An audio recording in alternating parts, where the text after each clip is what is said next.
GLQ 1100, Gelée générale, laboratoire 1, identification des minéraux. Durant ce laboratoire, vous allez observer les propriétés physiques de certains minéraux déjà identifiés et vous allez avoir quelques minéraux inconnus à identifier. Allons dans le document qui accompagne cette activité. On va commencer par un petit rappel. La définition de minéral. Qu'est-ce qu'un minéral? C'est un composé chimique naturel qui se présente sous forme d'un solide structuré. Les anions et les cations du minéral s'assemblent pour former une structure en 3D qu'on appelle un cristal. La composition chimique d'un minéral est généralement fixe, mais peut varier lorsqu'il y a possibilité de substitution d'ions. Enfin, lorsqu'un même composé chimique peut s'assembler en plus d'une structure, chacune de ces structures correspondra à un minéral différent. Par exemple, le carbonate de calcium, CaCO3, peut cristalliser en rhomboèdre et s'appeler alors calcite, mais peut aussi cristalliser en hexagone et s'appeler aragonite. Parlons maintenant des propriétés physiques qu'on va utiliser pour l'identification des minéraux. Ces propriétés ont été choisies parce qu'elles sont relativement constantes d'un échantillon à l'autre pour une espèce de minéral donné. Idéalement, on doit faire les observations sur un individu cristallin. On comprend que ce n'est pas toujours possible. Si l'échantillon à identifier est microcristallin, alors la propriété va être évaluée sur un agrégat de microcristaux. Et dans certains cas, les propriétés physiques peuvent être différentes. Par exemple, la calcite, quand c'est en gros cristaux, ça brise en fragments rhomboédriques parfaits. Mais la calcite microcristalline brise en fragments irréguliers. Voici la fiche d'identification que vous allez avoir à compléter durant l'activité. On va juste nommer les propriétés ici et on va aller les regarder en détail. Vous allez d'abord évaluer l'éclat de la surface du minéral, sa dureté, sa densité, sa couleur, le type de cassure, la réactivité à l'acide chlorhydrique et la susceptibilité magnétique. Allons voir comment on procède. On va commencer par l'éclat. C'est important de dire qu'il faut faire l'observation sur une surface non altérée du minéral, une surface fraîchement cassée par exemple. Et on va simplement s'attarder à distinguer si le minéral à identifier montre un éclat qui rappelle les métaux, éclat métallique, ou franchement non métallique. Quand c'est non métallique, on peut qualifier l'éclat de vitreux, adamantin, ça veut dire qu'il brille comme le diamant, un éclat mat, résineux, gras, soyeux, terreux, etc. On met tout ça dans le sac du non métallique. Regardons des exemples. On commence par des minéraux qui montrent un éclat métallique. Regardez ici, c'est brun métallique, c'est la pyrrhotite. Jaune métallique, c'est la chalcopyrite. Noir métallique, c'est la sphalérite.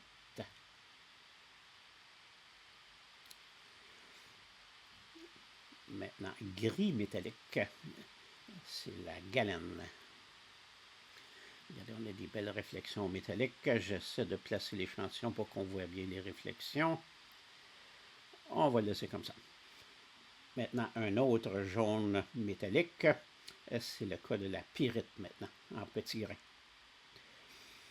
Et un autre noir métallique, c'est l'ilménite. Regardez, ça brille moins que la sphalérite, mais mettons qu'on peut dire que c'est submétallique. Tout ça, on met ça dans le sac du métallique. Maintenant, on va regarder des exemples de minéraux non métalliques, à éclat non métallique. Le mica, par exemple. Les feldspaths alcalins. Le gypse. Un autre échantillon de feldspath. une serpentine, puis une quartzite. Tout ça, c'est du non métallique. Maintenant, on va regarder comment évaluer la dureté. Ici, c'est important de dire que le test doit idéalement se réaliser sur une face cristalline véritable ou une face de clivage.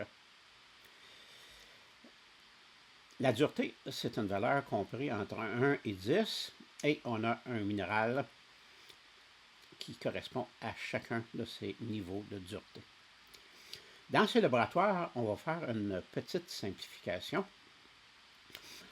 On va regrouper ces 10 niveaux en 4 seuils de dureté. C'est déjà identifié par des couleurs. Et on va procéder de la façon suivante. On va d'abord tester, voir si c'est possible d'abîmer la surface du minéral avec ses ongles. Vos ongles ont une dureté de 2. Si le test est positif, ça veut dire que le minéral a une dureté inférieure à 2. Si le test est négatif, ça veut dire que la dureté est plus grande que 2. On va passer une pièce de monnaie en cuivre, c'est la dureté 3. Si le test est positif, ça veut dire que la dureté comprend entre 2 et 3. Si le test est négatif, ça veut dire que la dureté est plus grande que 3. On passe à un clou en acier, c'est la dureté 5.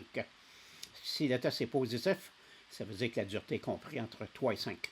Si le test est négatif, ça veut dire que la dureté est plus grande que 5. Ensuite, on essaie de rayer une plaquette de verre avec le minéral, la plaquette de verre ayant une dureté de 5,5. Si le test est négatif, ça nous place à une dureté entre 5 et 5,5. Si le test est négatif, ça veut dire que la dureté est plus grande que 5,5, c'est-à-dire 6, 7, 8, jusqu'à 10. Bon, il semble y en avoir beaucoup, mais on ne s'inquiète pas, il n'y a pas beaucoup de minéraux dans cette gamme de dureté. On regarde un exemple, on va évaluer la dureté d'un cristal de pyrite.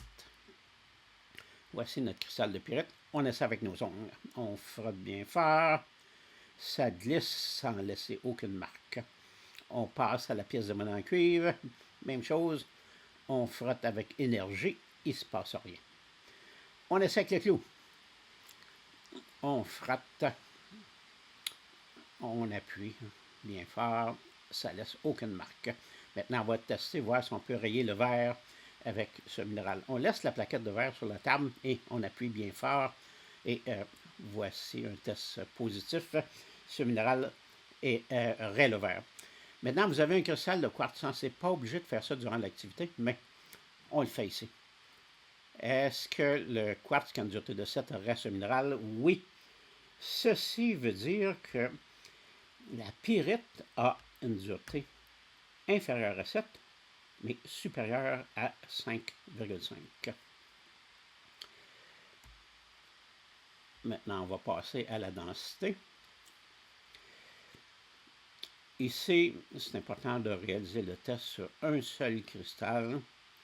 Et si ce n'est pas possible, sur une substance qui est le plus pure que possible. On détermine la densité simplement en comparant le poids du minéral avec le poids d'un même volume d'eau. Voici la formule. La densité spécifique, c'est le poids du minéral divisé par le poids d'un même volume d'eau. Regardons la démonstration.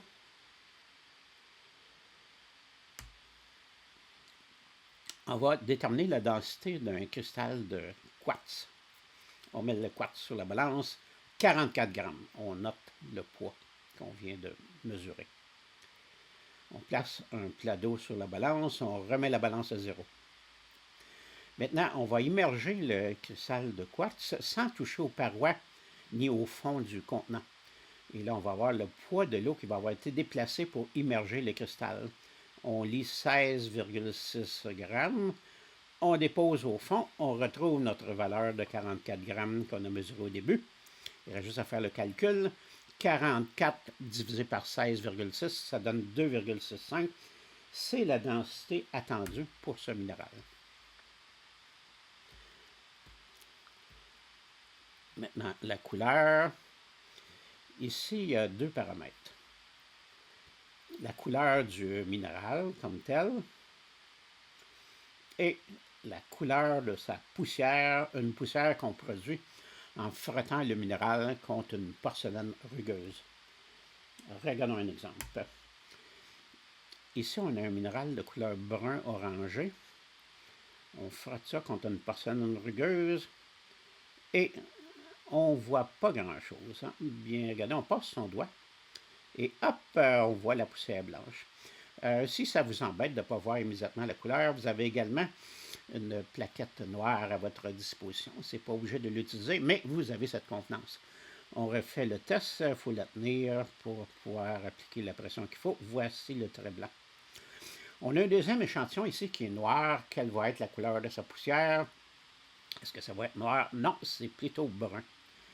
Eh bien, voilà, c'était le test de la couleur du minéral et de la couleur de son trait. Maintenant, on va regarder la cassure. On va placer ça pour voir les... On reconnaît 4 types de cassure principales. La cassure de clivage, pour commencer, c'est une cassure plane qui peut quelquefois être confondue avec des faces cristallines véritables. Le mica, c'est un exemple de minéral qui montre un beau plan de clivage. Vous avez déjà effeuillé du mica, eh bien ça s'effeuille selon ces plans de clivage. La cassure conchoïdale, cette fois-ci, c'est une cassure courbée. Ça peut être concave, convexe, et une substance synthétique que vous connaissez qui casse avec des cassures conchoïdales, c'est le verre.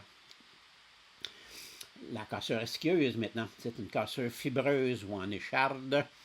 Ici, on donne un exemple de minéral, mais je vais vous donner une substance que vous connaissez mieux qui casse avec des belles cassures esquilleuses.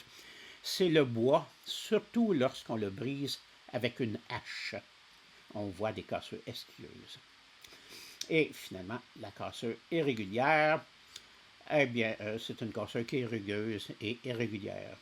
Regardons des exemples de minéraux cassés. On commence par la cassure irrégulière. Bon, eh bien, regardez, on regarde ça sur tous ces faces-là. Et il n'y a pas de surface plane, de surface lisse et courbée, c'est irrégulier. Maintenant, la cassure conchoïdale. Regardez, quand je fais réfléchir la lumière, on voit que la surface est ondulée. Ici, sur cet échantillon ici, regardez, on va voir une belle cassure convexe ici. C'est la cassure conchoïdale qu'on regarde. Maintenant, la cassure de clivage. Eh bien, l'échantillon montre des faces planes. Comme j'ai dit, quelquefois qu'on peut confondre avec des faces cristallines véritables. Ici, c'est un feldspathe. Et finalement, la cassure esquilleuse. Ici, on a du gypse fibreux et une serpentine fibreuse également. Maintenant, la réactivité à l'acide chlorhydrique. On utilise ce critère pour identifier principalement les carbonates. Les carbonates vont faire effervescence en présence d'acide chlorhydrique. Le carbonate le plus fréquent, la calcite, va faire une forte effervescence qui est bien visible. Mais dans le cas de la dolomite, c'est beaucoup plus discret. On peut voir l'effervescence si on utilise une bonne loupe, mais on va mieux voir la réaction si on fait le test sur la poudre du minéral. On peut également utiliser l'acide chlorhydrique pour identifier l'apatite qui est soluble dans l'acide chlorhydrique, mais sans effervescence. Et certains sulfures vont dégager une forte odeur d'anhydride sulfureux en présence d'acide chlorhydrique. Regardons comment on utilise le test de l'acide. À droite, une calcite, à gauche, une dolomite. On a de l'acide chlorhydrique à 10% ici. On ouvre la petite bouteille, on met une simple goutte sur la surface de l'échantillon. On voit immédiatement la réaction. Réaction positive ici. On fait le même test sur la dolomite et à la distance que l'on est, c'est pas convaincant. Hein? Eh bien, on prend une porcelaine rugueuse, on produit de la poudre de dolomite. Voici de la poudre de dolomite. On met une goutte d'acide sur la poudre et là, on voit l'effervescence. Et on voit même que la dolomite se fait dissoudre par l'acide. Maintenant, le test du magnétisme. Bon, eh bien, allons voir immédiatement la démonstration. Vous avez un petit aimant, le voici. On le tient par la petite broche sur le côté ici. Hein. L'aimant est en bas. On approche ça du minéral à tester. Regardez ici, il ne se passe rien. Bon, on va essayer l'autre ici. Hop, l'aimant est attiré. Double vérification, négatif ici, positif ici. Eh bien, on vient de terminer la liste des tests qu'il fallait réaliser. Et donc, vous avez complété cette fiche d'identification. Et sur ce document-ci, vous avez l'adresse du site Internet que vous allez utiliser pour l'identification des minéraux. Donc, Internet, nous sommes rendus. Bon. Deux utilités à ce document-là. Évidemment, la clé d'identification qu'on se prépare à utiliser, mais également, vous pouvez vérifier les propriétés des différents minéraux qui sont dans la liste simplement en cliquant sur leur nom ici dans la liste des minéraux qui sont contenus dans cette clé. On va procéder à un exemple d'utilisation de la clé. Bon, eh bien, on va faire un exemple d'identification d'un minéral que vous devez connaître. Ce minéral-ci. Un beau cristal de pyrite jaune doré. Comment ça s'identifie avec la clé d'identification que voici? Bon, eh bien, on est bien sûr que ce minéral montre un éclat métallique. On commence par cliquer le choix ici, minéral à éclat métallique. Je clique. On tombe sur le tableau pour choisir la dureté. On avait déjà testé dans la présentation que la pyrite aurait le vert. Donc, je clique maintenant sur ce lien, aurait le vert, et on tombe sur le tableau qui montre la liste des minéraux qui ont à la fois un éclat métallique et une dureté plus grande que 5,5. Le tableau est ordonné par ordre de densité. Donc, si vous voulez mesurer la densité, il s'agit juste de repérer la bonne densité dans la liste que voici. Et on a bouclé l'identification. Comme on n'a pas fait ça durant la présentation, on va y aller avec un autre paramètre qu'on a observé, la couleur de la surface fraîche. Regardez, je regarde les listes de couleurs ici, gris, gris, jaune, laiton, noir, blanc. Le seul jaune laiton, c'est celui-là, c'est la pyrite. On annonce que c'est un système cristallin cubique, ce qui est tout à fait vraisemblable. Donc, il reste juste à cliquer le lien que voici pour voir la page du minéral qu'on vient d'identifier. La voici. Et là, bien, vous avez un texte qui présente le minéral en question et le tableau des propriétés physiques qu'on utilise pour son identification. Quand vous êtes sur cette page-ci, je vous encourage à toujours regarder le paragraphe que voici qui est présent sur toutes les pages des minéraux qui sont dans cette clé d'identification. Je lis à l'instant.